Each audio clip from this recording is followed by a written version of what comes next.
Over a short space of time, a single patient or service user will often encounter dozens of healthcare and welfare professionals from a whole range of varied disciplines. In theory, they should all combine together to provide the best outcome, but all too often confusions and problems arise.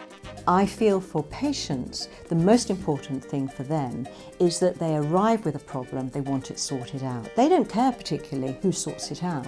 At the moment, every profession has its little box where people are working, doctors are working, pharmacists are working, nurses. We're all in our own professions. When it works well, when anything works well, it works really well. It works like clockwork. We all work as a team. We all know what everybody else is doing. When it breaks down, it's normally the lack of communication.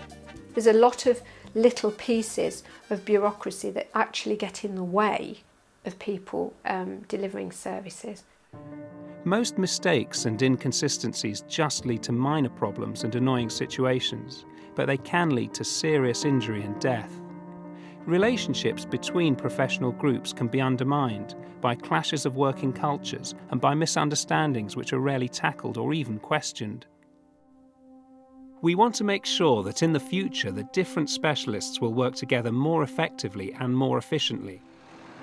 This video introduces a programme that's used to train all new health and social care professionals across the region. The focus is on helping trainees to learn to work alongside one another in multidisciplinary teams. It's not enough simply to know what each type of specialist does. You need to be able to work together in all sorts of combinations and in all sorts of environments and situations. You'll find that you have similarities as well as differences, but working towards shared understandings can sometimes be very challenging. For this video, we've visited a number of teams across the region to look at examples of where different professional groups work well together to improve the outcomes for service users. Oh, so that looks all right. In hospitals, we're all familiar with the idea that people from different disciplines work closely alongside one another. But areas of responsibility have been shifting in recent years. For example, some of the work which in the past was done only by doctors is now also being shared by nurses and other staff. Because there's a couple of UKs over the top of that, I'm assuming... This oncology multidisciplinary team meets every week so that pathologists, radiologists, nurses, doctors, speech and language therapists, dietitians and surgeons can discuss and plan together all the various elements of care for each of their cancer patients, pooling their knowledge in each case to try to reach the best outcome.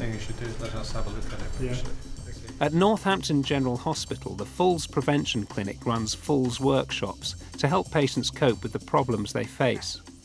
This is work which would traditionally be handled by physiotherapists alone, but here the multidisciplinary team approach is applied, with a much wider range of professionals working together.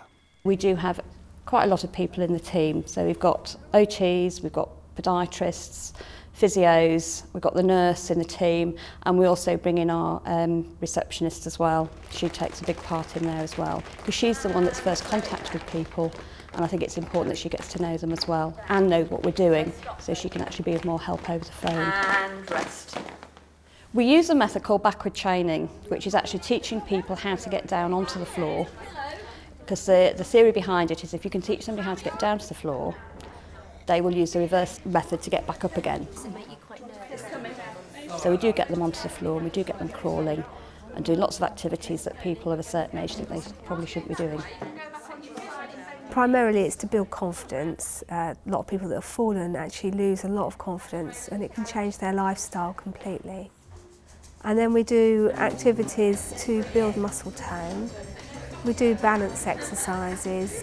Putting them at risk but in a safe way, so that they can actually say, well, I can do that now, I've had a go at that. The Falls workshops run for 10 weekly sessions. The multidisciplinary philosophy is extended beyond the hospital. Speakers are invited along from outside agencies which provide services for the elderly. In this session, it's age concern. This gives the clients access to a whole range of relevant services and expertise, but working in a larger team brings benefits to the staff as well. Working on your own, you can sometimes feel sort of out on a limb. You might have a problem that you have to then bring back to speak to some of your other colleagues about, whereas if you've got everybody in the same room, not only can you discuss the problem with them, but they can also see the patient there and probably sort of identify other areas of the same difficulty. On the wards, you're having multidisciplinary team meetings, and you realise that actually the problems that the patients have often intertwine with each other. And I think that's increased awareness of how we really should work together. We don't have the hierarchy that we used to have. It makes us think outside our own boxes. I'm not here just to give exercises and show people a door and say that's it, you go. I've got to make sure that they are safe, being cared for and managing in their own environment. I can't do that in isolation. I need other people around me to do that. And as a team we can give a 360-degree support and help. In hospitals, it can be relatively easy for professionals to team up together since they're all working at the same site. But the large majority of health and social care is delivered in the community, with staff employed and coordinated by different agencies in different locations. This has made interprofessional team working more difficult, but efforts are being made to bring the various types of expertise and service closer together. Prince Philip House was set up in the mid-1990s to address the needs of a poor inner-city area. Based around a general medical practice, it's also home to a network of other services, some provided by the state and others provided by charities. Many surgeries will entirely compose of a general practitioner and their team. This building, we are just we're part of a whole jigsaw. There are many other organisations in this building, and we're part of that jigsaw, providing one aspect of service delivery to the community.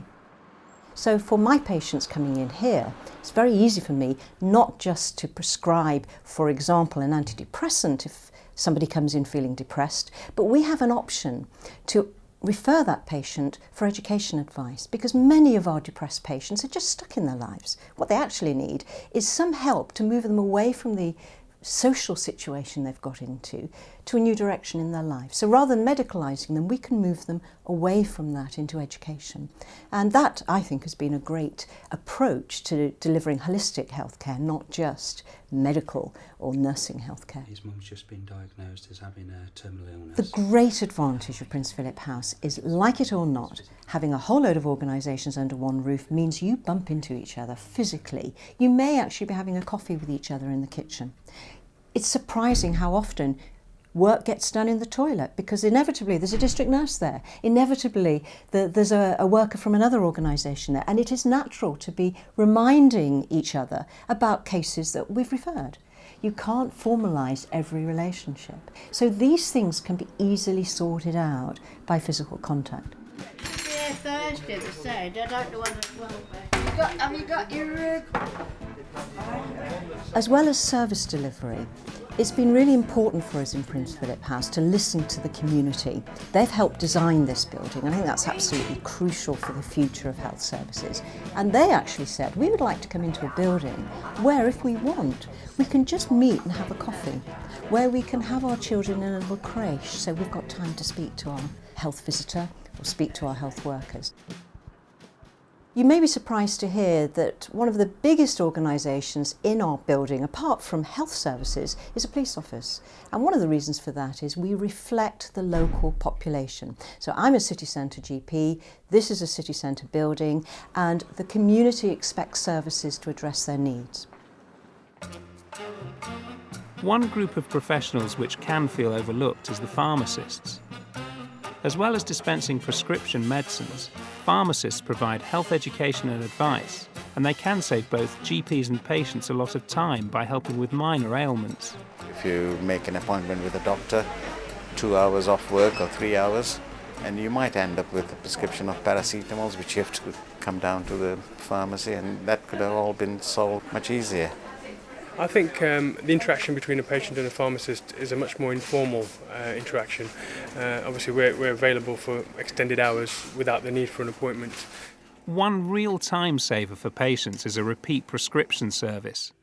Pharmacists take repeat orders from patients over the phone, pass these on to the local GPs, and then collect batches of signed prescriptions from the GP surgery, saving patients the need to make several visits to both the surgery and the pharmacy.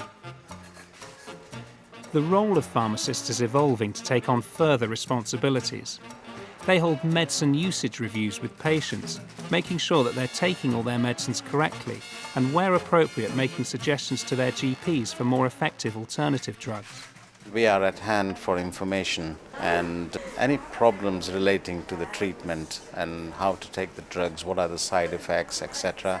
Whether I can take this, I'm going on holiday, how do I store my medicines and so on. And this information is available free at any time. People can just walk into the pharmacy and ask for advice. Many pharmacies also offer health monitoring services. We provide a triple health check, we call it. It consists of a blood cholesterol test, a blood glucose test and a blood pressure test, all for £12. And we document them down on a special form for the purpose. We give a copy to the patient, a copy on their permission to the GP, and we keep a copy for our records. So if we're providing the service, this is one way we can work together with the GPs as a totally free service to offer this results to them to put on their database.